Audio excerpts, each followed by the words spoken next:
আরে celebrity TikToker দিব ভাই না এটা ওই দেখ টিকটকার টোকাই সেলিব্রিটি দিব ভাই দে দিব ভাই তুমি দেখ কথা বলি দিব ভাই আমি ভিডিও অন করছি আপনারা বুঝাবেন দিব একটা ফটোগ্রাফ আরে সবাই সেলফি তুলতেছে তুমিও সেলফি তুলো এক ফটো করতে কি বো দিব ভাই একটা ফটোগ্রাফ দিলে আপনি কি অবস্থা আরে ভাই বুঝো না কে টিকটকাররা অশিক্ষিত মূর্খ পড়ালেখা পারে না আমাকে আবার মালাকে মারেন কে মারি আরে মারেন কে আব্বা ঘুমে থেকে উঠবি না সকাল 9টা বাজে ঘুমে থেকে তারা উঠবো আব্বা আপনি তো উঠছেনি পাশ কেন মারাও স্বপ্ন দেখতেছিলাম কত সুন্দর স্বপ্ন আমি টিকটকে অনেক বড় সেলিব্রিটি হয়েছি তারপরে বিয়ে বাড়ি গেছি ওইখানে আমার অনেক ফ্যান তো আমি তোরে 4-5 জন তোরাইছে আব্বা আপনি বললেন কেমনি এইটা খবর দেখলাম দেখতে চোরের মতো নাম জানি কি প্রিন্স আব্বা প্রিন্স মমিনুল আব্বা কি হয়েছে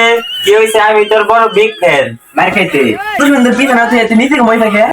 আব্বা আমি একজন টিকটকার বিছানাতে সাধারণ মানুষ ঘুমায় আব্বা আমি যা করি সবই ইউনিক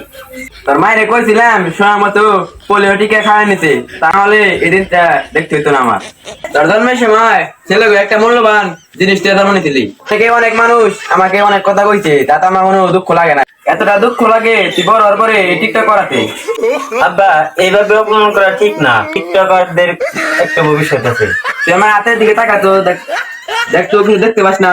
আব্বা এখানে তো অন্ধকার এটা টিকটকের ভবিষ্যৎ আর তুই এনে ঘুম থেকে উঠোস না কে ঘুম থেকে উঠে কি করুম এখন তো সকালই হয় নাই হয়তো তো টিকটকের জন্য টেলিভিশন চলে 12টা বাজে দুপুর 12টা বাজে তাড়াতাড়ি রেডি হইতে হবে আমার তো একটা ইম্পর্টেন্ট কাজ আছে তোর তো আমি ইম্পর্টেন্ট কাজ জানি টিকটকে যাই মুর্দা করবি এর জন্য তোর এই সময় মতো পোলিও টিকা দিলাম না দিলে আমার পর আর আজকে প্রতিবন্ধ হইতো না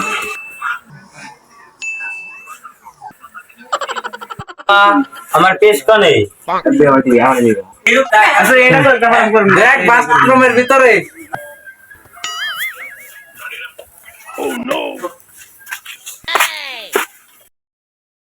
আম্মা কইছে বাথরুমের ভিতরে পেশ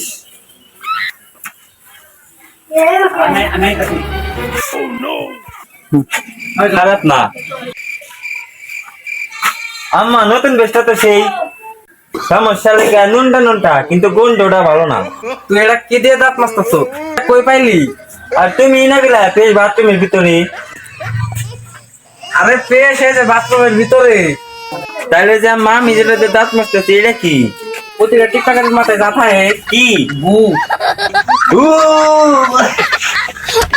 আম্মা তুমি আমারে বুঝিয়ে পাইবা না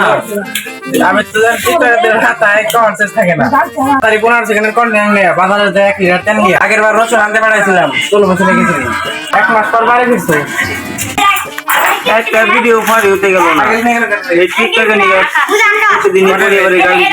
গার্লফ্রেন্ড প্রতিবন্ধী কয় তাও একটা ভিডিও ফাড়ি হতে গেল ব্যবসার পরিস্থিতি দেখে একটা মুদ্রা করছিলাম ওইটাও ভাইরাল হইল না এই টিকটক করে কি লাভ আর জীবনে টিকটক করবি না আচ্ছা আর জীবনে হয়তো টিকটক বানাবো না এটা নিয়ে একটা ভিডিও বানাই মেরি জান চাইলে দেখলে আমি নাচ ধরি কারণ ওখানে গন্ধ দেখি একবার ফালতু ভিডিও হইছে তাহলে এটা আপলোড দিয়ে দিই